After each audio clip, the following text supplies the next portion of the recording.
Gold hub తాకట్టులో ఉన్న బంగారాన్ని విడిపించి కొనబడును. అదే రోజు ఆన్లైన్ ధరకు కొని డబ్బులు ఇవ్వబడును. నమస్తే, వెల్కమ్ టు మనం టీవీ. ప్రస్తుత రాజకీయాల గురించి మనతో మాట్లాడడానికి అంకుమరావు గారు మనతో ఉన్నారు.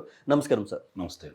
సార్, ఫోన్ ట్యాపింగ్ కేసు మనకు బాగా తెలిసిందే. అయితే నిన్న ఎంక్వైరీ జరుగుతుండగా అంటే ప్రణీత్ రావు ఎంక్వైరీలో ఏం చెప్పారంటే కొద్ది విషయాలు చెప్పేశారు. అంటే ఇద్దరు కీలక నేతల పేర్లు చెప్పేశారు. వాళ్ళకి ఈ రోజు నోటీసులు ఇచ్చే అవకాశం ఉంది. అంటే ఎలా చూసుకోవచ్చు సార్ ఈ విషయం మనం? అంటే ఒక్కొక్కటి బయటకు వస్తూ ఉన్నాయి.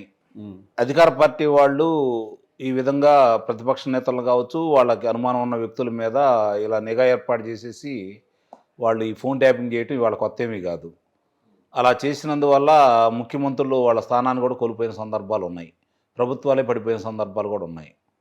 తిరిగి ఇది ఈరోజు కాదండి, నాకు తెలిసినంత వరకు కూడా 2015 నుంచి జరుగుతూనే ఉంది. ఇది 2014 నుంచే ఉంది.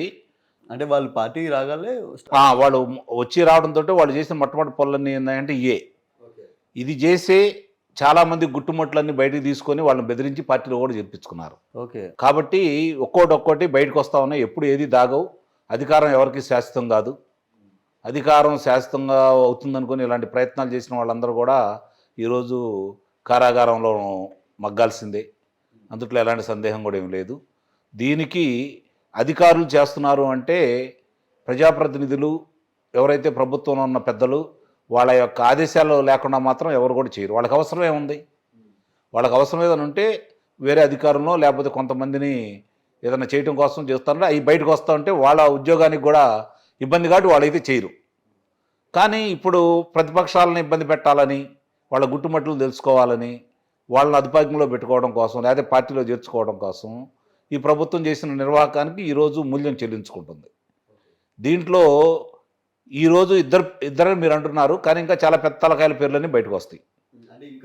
మంత్రుల పేర్లు ఉంటాయి. అలాగే అన్ని తారే చక్రం తిప్పిన ముఖ్యమంత్రి గారికి అత్యంత సన్నిహితుడి పేర్లు కూడా బయటకు వస్తూనే ఉన్నాయి.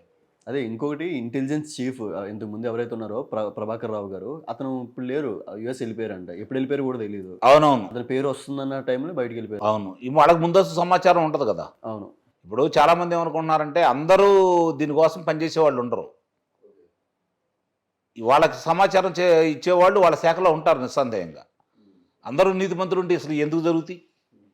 జరగవు కదా. వాళ్ళే కదా అవినీతి పరులు. రాజకీయ నాయకులు ఎలా తయారయ్యారో అధికారులు అంతకంటే ఎక్కువగా తయారయ్యారు. రాజకీయ నాయకుల జీవితం 5 సంవత్సరాలు. ఆ తర్వాత వాళ్ళు గెలిస్తే మళ్ళీ వాళ్ళ ప్రభ ఉంటుంది. కానీ వీళ్ళకి 33 సంవత్సరాలు కదా. కాబట్టి వీళ్ళకి ఉంటారు. వాళ్ళకంటే ఎక్కువగా వీళ్ళకే ఉంటారు. వాళ్ళు ఏమనుకుంటారంటే రాజకీయ నాయకులు, అబ్బో మేము చెబుతుంటే కింద వాళ్ళు చేస్తున్నారు, ఇంకేముంది మా మాటల్లో ఉండాలని వాళ్ళు అనుకుంటున్నారు. వాళ్ళు దీనికి ప్రత్యామ్నాయం ఆలోచించుకుంటారు ముందు నుంచి. ఎవరి ప్రయత్నంలో వాళ్ళు ఉంటారు. కొంతమంది అంటే వీరభక్తులు, కులాభిమానం ఉండేవాళ్ళు, పార్టీ మీద అభిమానం ఉండేవాళ్ళు, భవిష్యత్తు ఏం జరిగిద్దో అంచనా లేకుండా, ఆలోచన లేకుండా ఇలాంటి పనులు చేసి సహకరించి ఇలా వాళ్ళతో పాటు వాళ్ళ కుటుంబాన్ని, బంధువులందరూ కూడా తలదించుకునే విధంగా వాళ్ళు ప్రవర్తిస్తున్నారు. దీనివల్ల వాళ్ళకు ఒరిగేది ఏంటి? డబ్బు శాశ్వతమా? పదవి శాశ్వతమా? కాదు కదా. ఎన్నో లక్షల మందితోటి నువ్వు పోరాడి వాళ్ళ మీద ప్రతిభ చూయించి నువ్వు ఆ స్థానంలోకి వచ్చావు. ఒక ప్రభుత్వ ఉద్యోగం సంపాదించడం అంటే మామూలు విషయం కాదు కదా. మరి ఆ తర్వాత అంతమందిని కాదని, అంతమంది కంటే నువ్వు ప్రతిభావంతుడు అయ్యి నీకు ఉద్యోగం వచ్చిన తర్వాత నీ ప్రతిభ ఇలాంటి దానికి ఉపయోగించుకున్నావంటే ఇంతకంటే నీ చేతి నీచం ఇంకేముంటుంది చెప్పండి? ఇంతకంటే దుర్మార్గం ఏమైనా ఉంటుందా?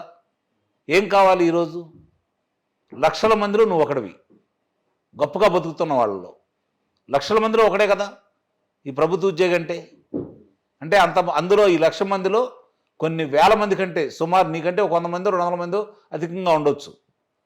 మిగిలిన వాళ్ళందరికంటే నువ్వు గొప్పవాడే కదా. మరి ఈరోజు నువ్వేమైపోయావు?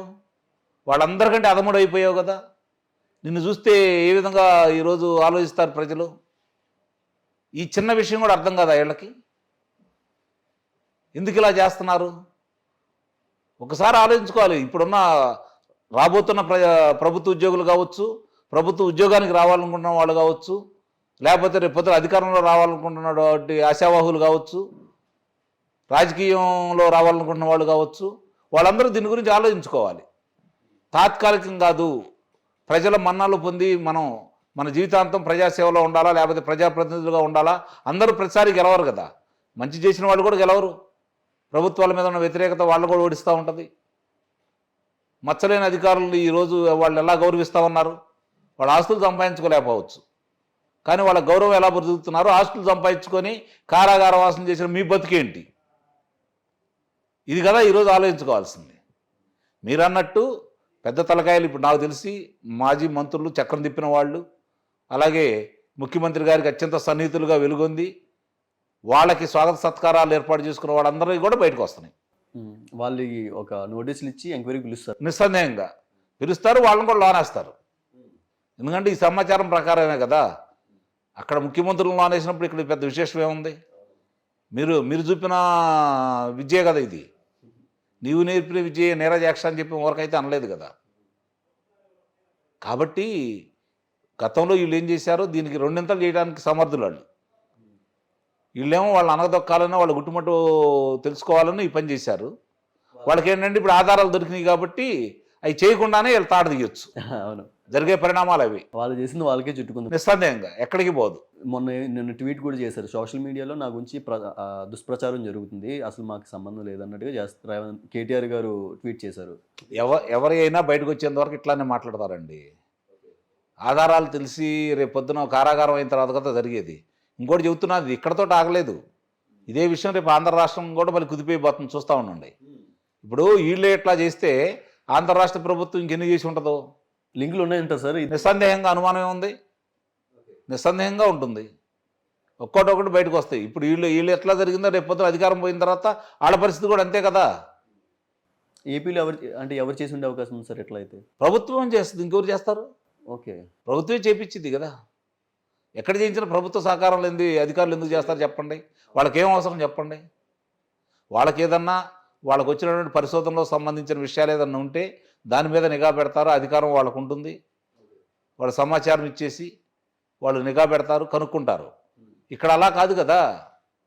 ప్రతిపక్షాలు నిర్వీర్యం చేయాలి, మనం మాత్రమే అధికారంలో ఉండాలి, ఇంకో పార్టీ ఉండకూడదు అనుకున్నప్పుడే కదా ఇవన్నీ జరిగాయి.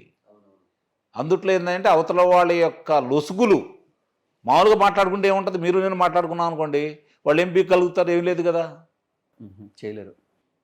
ఇందుట్లో ఏదైనా లొసుగులు ఉండి, కుంభకోణాలకు సంబంధించింది ఏదైనా ఉండి, ఆర్థిక లావాదేవీలకు సంబంధించింది ఏదైనా ఉండి, లేదా నేరపూరితమైనటువంటి కార్యక్రమాలు ఏదైనా ఉంటే ఆ సమాచారాన్ని పట్టుకుని వాళ్ళని బెదిరిస్తారు, పార్టీలో లొంగ తీసుకుంటూ ఉంటారు.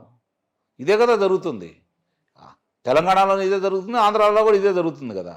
ఇప్పుడు అధికారం అక్కడ కోల్పోతుంది కాబట్టి చేపలన్నీ బయటకు వస్తూ ఉన్నాయి, ఆ చెరువు ఎండిపోతూ ఉంది కాబట్టి. అంటే ఇప్పుడు తెలంగాణలో అంటే పార్టీ రూలింగ్ పోయిన తర్వాత కాబట్టి ఎన్ని వెలుగులోకి వచ్చాయి, అక్కడ కూడా సేమ్ అలాగే వచ్చే అవకాశం ఉంది. నిస్సందేహంగా ఎక్కడ మూలాలు కదిలితే అక్కడ ఏమన్నా నిస్సందేహంగా అన్ని బయటకు వస్తాయి. ఇప్పుడు అధికారం ఎట్టిపోతుంది కాబట్టి వచ్చిన వాళ్ళు ఈ తాట తెస్తారు, అందుట్లో ఎలాంటి సందేహం కూడా ఏం లేదు. జరిగే పరిణామాలన్నీ కూడా అందరికీ తెలుసు, అవి ఎక్కడికి పోవు. హార్డ్ డిస్క్ ధ్వంసం చేసినందువల్ల ఆధారాలు ఏమి చెరిగిపోవు, అన్నీ ఒక్కొక్కటి బయటకు వస్తాయి. త్వరలో ఇప్పుడు రేపు మే 30వ తారీఖు తర్వాత కొత్త ప్రభుత్వం రాబోతుంది. అక్కడ జూన్ మొదటి వారంలో వచ్చిన తర్వాత జూలై నాటికే ఈ తిమింగళాలన్నింటిని కూడా బయటికి తీస్తారు. సో చూద్దాం సార్ ఏం జరగబోతుందో. Thank you sir, thank you so much.